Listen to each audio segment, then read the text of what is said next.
It was a wipeout. A total wipeout, and it was a nightmare.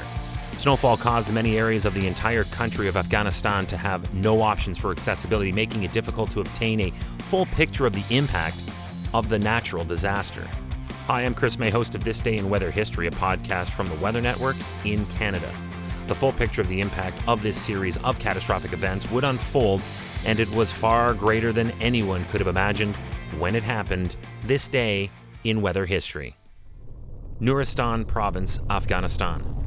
In the middle of the night on February 5th, 2017, an avalanche claimed at least 57 lives in Afse village, Barge Matal district, while also leaving another 33 injured.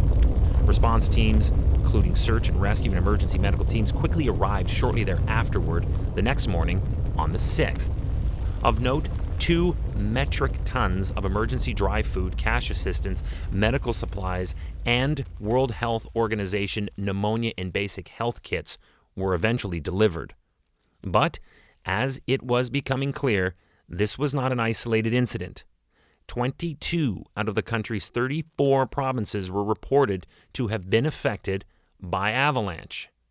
During that same period between February 4th and 6th, more casualties and damage to homes, livelihoods were now starting to be reported around the country due to separate avalanches, including one in Badakhshan, and that was reported to have killed 10 people while injuring an additional 12.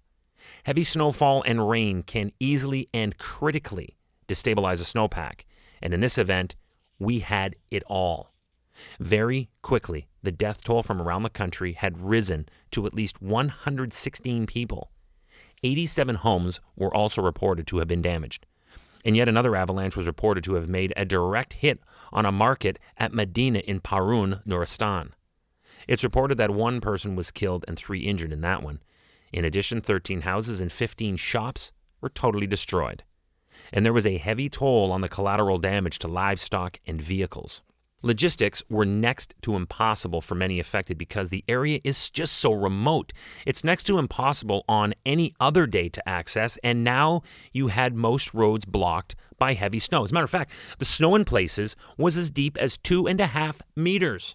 That would paralyze any country that lives with snow, like Canada. And it was widespread. Much of the province was crippled by this event.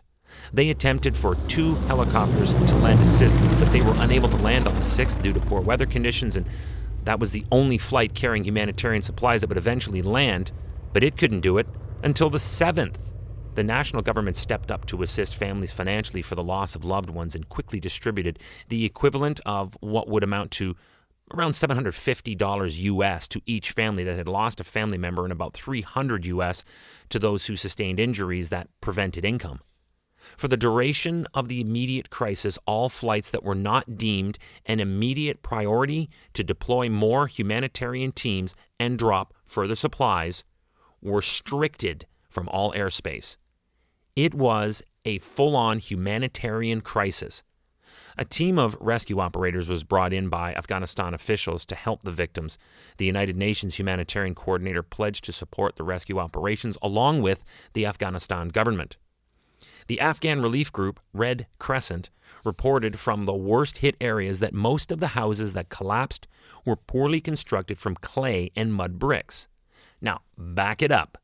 In the Western world, one would immediately wonder how homes could be made with such deplorable engineering. First of all, this is a very hot desert region, and mud protects the inside from that heat. It is a necessary material.